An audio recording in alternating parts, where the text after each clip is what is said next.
Olá, sejam bem-vindos ao nosso canal. Eu sou Odmário Teixeira, sou teólogo, sou escritor e estou aqui para mais um vídeo que com certeza vai nos abençoar, né? Convido a você a participar dessa jornada espiritual, porque não é apenas um estudo bíblico, é um conhecimento do reino de Deus, estudando os elementos mais significativos que existe no Antigo Testamento, que são sombras, né? Como fala o apóstolo Paulo, são sombras daquilo que há na eternidade, na glória lá no céu, ok? Nós iremos estudar hoje sobre a Arca da Aliança.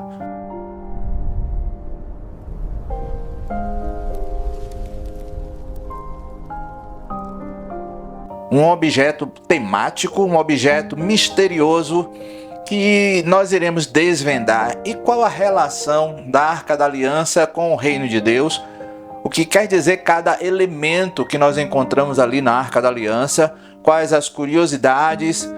Então eu te peço, prepare-se para esse profundo estudo revelador e cheio de curiosidade. Agora eu quero te pedir, se você ainda não é inscrito no nosso canal, que você venha se inscrever. Nós temos vídeos todas as semanas com um estudo bíblico, um estudo teológico, um estudo do Antigo Testamento e também do Novo Testamento, como da Brit Hadashah, a Antiga Aliança, como da Brit Hashanah, a Nova Aliança. Então nós nos aprofundamos nesses temas, tá ok? Então se inscreva no nosso canal se você gosta desse tipo de conteúdo. Ative aí o sininho. Todas as vezes que nós gravamos um vídeo novo, o YouTube possa te informar e você possa receber todo o nosso conteúdo chegando aí no seu smartphone, na sua TV, no seu computador, aonde quer que você esteja nos assistindo. Desde já eu te agradeço por estar comigo, mas eu não posso deixar de te pedir para interagir com o nosso vídeo, colocar o seu comentário, compartilhar para os seus amigos e dar o seu like, tá bom? Então vamos mergulhar nesse estudo transformador. A Arca da Aliança. A Arca da Aliança, ela é mencionada diversas vezes na Bíblia e tem uma grande relevância tanto no Antigo Testamento, na Antiga Aliança, como na Nova Aliança. Quer dizer, como eu já falei na introdução, na Brit Hadashah e Brit Hashanah, ok? A Arca da Aliança, ela foi construída porque Deus assim mandou que se fizesse. Mandou através de Moshe Rabben, Moisés, o mestre, né? Mandou que se fizesse e deu as especificações da arca. Ela deveria ter 1 metro por 66 centímetros de largura e 66 centímetros de altura. É o tamanho. Aparece em côvado na sua Bíblia, né? Mas em metro, se você transformar côvado em metro, você vai encontrar essas especificações, ok? A Arca da Aliança, ela ficava no Santíssimo Lugar, no Kodesh Kodeshim, e Deus mandou que se fizesse a Arca da Aliança, simbolizando a Shekhinah, que quer dizer a presença de Deus, com toda a sua glória. Amém? Então assim, a Arca da Aliança é considerada um dos principais símbolos do reino de Deus, da presença de Deus na terra. No livro de Salmos está escrito que a terra está cheia da glória de Deus. Quando a Bíblia fala cheia da glória de Deus, muita gente acha que a glória de Deus é a manifestação do Ruach HaKodesh, do Espírito Santo, através de dons espirituais.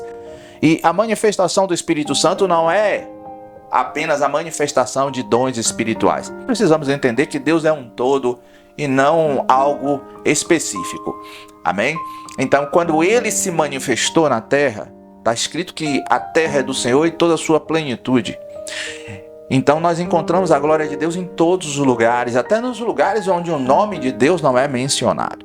Se você pegar o seu automóvel e sair viajando aí pelo Brasil, e depois sair pela América Latina, Europa, América do Sul, aonde quer que você vá, você vai ver a presença da glória de Deus. Aonde? Na beleza, nas construções, na natureza, na inteligência humana, na beleza humana, cada nação com sua característica específica. Tudo isso está dentro, conectado com a glória do nosso Deus. A Arca da Aliança, o nome é Aron HaKodesh, que não quer dizer Arca da Aliança em hebraico, seria Arca Sagrada. A Arca Sagrada. A palavra aliança aparece em alguns textos bíblicos como Brit.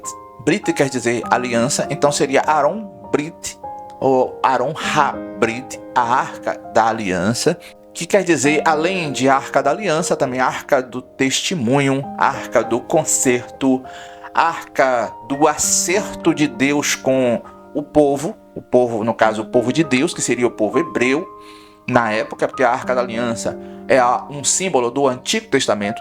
No Novo Testamento nós não encontramos a Arca da Aliança, eu vou dizer o motivo daqui a pouco, ok? Como é que a Arca da Aliança foi construída? Deus mandou que se fizesse a arca com a madeira nobre, que é a madeira de acácia. Então a arca foi feita de madeira, revestida com o melhor metal que existe, o metal mais nobre que existe, que é o ouro. Então seria madeira revestida de ouro. Tinha uma tampa chamada propiciatório, também conhecido como a tampa da misericórdia, onde havia a imagem de querubins, 2 querubins, um voltado para o outro com as asas abertas, e as asas uma encostando na outra, as asas de cada querubim uma encostando na outra. Havia também os corchetes, são garras, que passavam justamente os bastões para que os sacerdotes levassem sobre os ombros a arca. Lembrando que a arca ela foi construída quando o povo estava no deserto e o povo não estava fixo em um determinado lugar. O povo ficava acampado, Israel ficava acampado em determinado lugar no deserto. De vez em quando ele se movia através do comando do próprio Deus. Dentro da Arca da Aliança, dentro dessa caixa, havia alguns objetos que Deus mandou que se colocasse ali. Seria as tábuas da lei, um potezinho de ouro com maná. O maná era o alimento que Deus mandava para o povo que estava no deserto. Isso acontecia diariamente.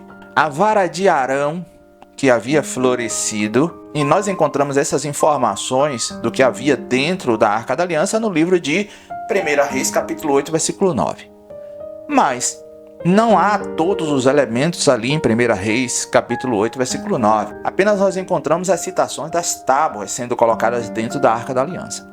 Esses demais elementos, o pote de maná, a vara de Arão que floresceu, nós encontramos no Novo Testamento essa informação, no livro de Hebreus, capítulo 9, versículo 4. E qual o significado da arca? Nós podemos analisar os elementos de cada arca. Primeiro, a arca foi feita de madeira, revestida de ouro. Nós encontramos ali então a madeira simbolizando a natureza humana e o ouro simbolizando o divino, a presença do nosso Deus. Esse é um simbolismo profético do próprio Jesus, do próprio Cristo, Yeshua, que seria Deus encarnado. O ouro que simboliza Deus e a madeira, simbolizando justamente o ser humano, a humanidade do Messias. Nós podemos dizer que a Arca da Aliança seria então, o homem sendo revestido por Deus. O local onde a Arca da Aliança ficava era no Santíssimo Lugar, no centro do Santíssimo Lugar, no Kodesh Kodeshim, lugar mais profundo, lugar mais importante que havia tanto no templo como no Mishkan, no tabernáculo, tanto no Beit HaMikdash como no Mishkan, como nós acabamos de falar. O interessante dessa informação é que a Arca da Aliança nós podemos dizer que simboliza, com relação ao ser humano, o próprio coração do homem, onde Deus deseja habitar, certo? Tanto é que o Mishkan é o lugar de habitação. E Deus se manifestava no Kodesh Kodeshim, no Santíssimo Lugar, onde estava justamente o coração do homem. É no nosso coração que Deus se manifesta. Então a Arca da Aliança simboliza justamente o coração do homem, o lugar mais profundo do nosso ser. A tampa da arca chamava-se propiciatório, que é o lugar do sacrifício. Os sacerdotes faziam os sacrifícios no Yom Kippur, no dia do perdão, e o sangue era aspergido sobre o propiciatório, quer dizer, era lançado sobre o propiciatório. Esse sangue derramado é o sangue do Cordeiro, o sangue do Senhor Jesus, que foi sacrificado na cruz do Calvário. Porque está escrito que sem derramamento de sangue não há remissão de pecado, não há perdão.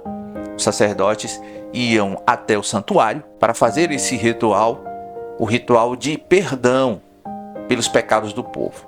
Nós encontramos na Bíblia diversas participação prática da Arca da Aliança. A Arca da Aliança ficava, como nós já falamos, no Santíssimo Lugar. Mas muitas das vezes nós encontramos a Arca da Aliança saindo do Santíssimo Lugar, né, e indo para outros lugares. Por exemplo, no livro de Josué, capítulo 3, a Bíblia fala que a arca atravessou o Jordão. Quando o povo, o exército de Israel estava atravessando o Jordão, os sacerdotes iam com a arca na frente, em cima, e as águas se abriram. Um fenômeno muito parecido com o que aconteceu no Mar Vermelho, onde o povo passou pelo Mar Vermelho ali a pés enxutos. O exército de Josué também passou pelo Rio Jordão a pés enxutos, mas agora com a Arca da Aliança simbolizando a própria presença do Senhor, do nosso Deus. Lá no Mar Vermelho não foi necessário a arca, porque a arca não existia. A arca não tinha sido construída ainda. Então Deus estava presente através de um anjo. Depois nós podemos fazer um estudo aqui falando sobre os anjos, a manifestação dos anjos, tanto no Antigo Testamento como no Novo Testamento. Se você achar interessante, coloca aí nos comentários sobre isso, sobre nós fazermos um estudo completo sobre os anjos, ok? Malach em hebraico, anjo, ok? Na língua grega, angelos, que quer dizer mensageiro, enviado, né, e vários outros termos que é dado para os anjos. Uma outra passagem bíblica que nós encontramos a presença da arca é na tomada de Jericó. A Bíblia fala que Deus instruiu que Josué, através dos sacerdotes, né, claro, os sacerdotes levitas que faziam isso, desse 7 voltas diante da muralha, que era uma muralha muito grande e não dava para se transpor aquela muralha. Deus fez com que as muralhas em Jericó ruíssem, caíssem, e o exército conseguiu adentrar em Jericó e tomar aquela cidade. Uma outra aparição da arca fora do tabernáculo, fora do templo, foi quando ela foi capturada pelos filisteus em 1 Samuel capítulo 5. E essa passagem foi muito interessante. Foi interessante porque o apóstolo Paulo, ele fala uma coisa que podemos associar ao que eu vou falar agora. Em 1 Coríntios capítulo 11, a Bíblia fala que quem comer do pão, quer dizer, que simboliza a carne do Senhor, de forma indevida. Olha bem, a Arca da Aliança tinha o maná, que simboliza o pão, e havia o sangue que era espesso jogado por cima, que simboliza o vinho. Observe isso. Quem comer de forma indigna, quem beber de forma... quem participar da mesa de forma indigna, certo, será condenado. E foi isso que aconteceu. Os filisteus levaram a arca para o templo de Dagon, um templo de uma divindade que eles cultuavam.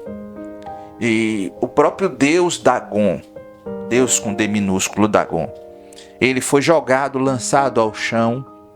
A imagem de Dagon foi lançada aos pés da arca, podemos dizer assim. E o povo sofreu as consequências com pragas e com tumores. Isso só cessou quando a arca voltou para Israel. Okay? Em 2 Samuel capítulo 6, a Bíblia fala desse retorno da arca e que infelizmente não retornou como deveria nas costas dos levitas. A Bíblia fala que Davi, o rei Davi, que era o rei que governava na época, mandou fazer um carro de boi, um carro com bois puxando, um carro novo, e colocaram a arca em cima. No caminho até Hebrom, onde estava o tabernáculo na época, o templo não havia sido construído, a Bíblia fala que aquela arca pendeu a cair, ela virou para cair, e um homem por nome de Uzá colocou as mãos sobre a arca, indevidamente. E aí o que aconteceu? A Bíblia fala que saiu fogo da arca e fez uma ruptura no peito de Uzá, quer dizer, abriu Uzá no meio. Aquele lugar ali onde aconteceu aquilo passou a se chamar Peres Uzá. Peres quer dizer ruptura, né? Então, ruptura que foi feito no homem por nome de Uzá. E o rei Davi foi até o santuário buscar o perdão de Deus e Deus instruiu como deveria ser feito. E o Senhor falou para Davi: olha, os levitas têm que levar. Ele tem que andar durante 6 passos, dá 6 passos. No 7º ele para. 7 em hebraico é Sheva, que quer dizer perfeição. Então Deus estava apontando para a perfeição. Faça de forma perfeita, não de forma negligente. Faça de forma correta, né? Então nós encontramos justamente essa analogia também do descanso sabático. Você tem que ter um dia de descanso, né, para viver a perfeição de Deus na sua vida. Amém? A arca, como nós já falamos, ela ficava localizada no Santíssimo Lugar, no Kodesh Kodeshim, Santo dos Santos, o lugar mais profundo. Havia rituais, os rituais aconteciam em um dia específico. Durante todo o ano, havia sacrifícios no templo. Durante todo o ano.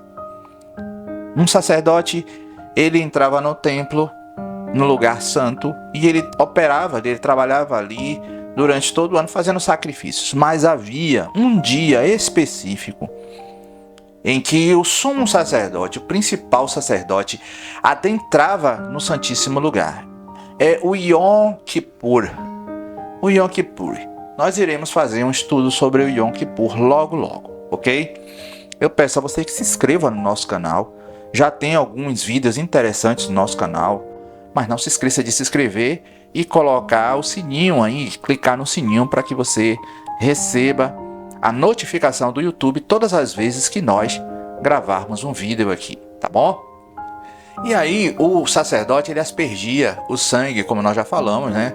O sangue do animal que era sacrificado era aspergido sobre a Arca da Aliança e acontecia um fenômeno: a presença do Senhor. A palavra presença na língua hebraica é Shekhinah, presença divina, a manifestação visível do próprio Deus, do Deus vivo. E quando isso acontecia, quando a presença de Deus acontecia, a sua glória vinha junto, kavod em hebraico. Então a palavra glória não é Shekhinah, a palavra glória é kavod. No livro de Isaías, no capítulo 6, a Bíblia fala que Isaías teve uma visão semelhante a que João teve lá no livro de Apocalipse. Quando ele viu os anjos, e os anjos glorificavam a Deus, os anjos ali em todas as suas categorias, serafins, querubins, né, que voavam na presença do Senhor e que diziam falavam diuturnamente, até hoje eles falam, né, Kadosh, Kadosh, Kadosh, Yuvatis Vahoti, Melohou Aretes, Kavodo. Santo, Santo, Santo é o Senhor dos exércitos. Toda a terra está cheia da sua glória. Então, observe, a palavra seria Kavodo, não Shekhinah. Shekhinah é presença. É quando Deus se faz presente. Aí a fumaça adentrava no Santíssimo Lugar e a presença do Senhor através de relâmpagos, fora do tabernáculo ou do templo, também era vista, né? Algo semelhante que acontecia antes do tabernáculo ser construído. Acontecia isso quando Moshe Rabbeinu subia, principalmente no Monte Horebe, para consultar e buscar o Senhor. E onde está a Arca da Aliança hoje? Há várias teorias que falam a respeito da Arca da Aliança. Onde é que ela está? Para onde levaram a Arca da Aliança? Depois, a Arca da Aliança sumiu depois da destruição do templo. Quando os babilônios destruíram o templo, a Arca da Aliança desapareceu. Há diversas teorias. Uns dizem que a Arca da Aliança está enterrada debaixo do templo. Outros dizem que a Arca da Aliança foi levada para a Etiópia. Outros dizem que a Arca da Aliança foi escondida no monte do templo. Há teorias também de que a arca foi arrebatada até os céus, levada pelo próprio Deus por anjos para o céu. Algumas arcas apareceram. Apareceu durante todo esse período em diversos lugares, mas não tinha nada a ver com a Arca da Aliança e nem era nem réplica da Arca da Aliança, algo semelhante ao que Deus mandou que fosse feito no Antigo Testamento. No templo de Herodes, o Santíssimo Lugar estava vazio, não tinha a Arca da Aliança. Foi o segundo templo, o templo que foi reconstruído, por Herodes. Demorou quase 40 anos para ser reconstruído, mas não foi feita nenhuma réplica. E a Arca da Aliança verdadeira foi construída por Moisés, através de Bezaleel e os levitas. Essa arca, ela totalmente desapareceu. E podemos dizer que o Senhor Jesus Cristo era a própria presença de Deus aqui na terra. Nós já falamos a respeito da madeira, que simboliza o homem, e do ouro, que simboliza a Deus. Então Jesus seria justamente a presença. Embora não saibamos onde a Arca da Aliança está fisicamente, mas nós sabemos que Deus deseja habitar dentro de cada um de nós, ok? Então tá aí, nós estamos finalizando esse vídeo. Se você gostou desse estudo, compartilhe com seus amigos, se inscreva no canal, dá o seu like, tá bom? Coloque também o seu comentário. Com certeza isso irá nos motivar a fazer novos vídeos, falando sobre o reino de Deus. Amém? Um beijo no teu coração, até o próximo vídeo, se Deus permitir, e eu creio que Ele vai.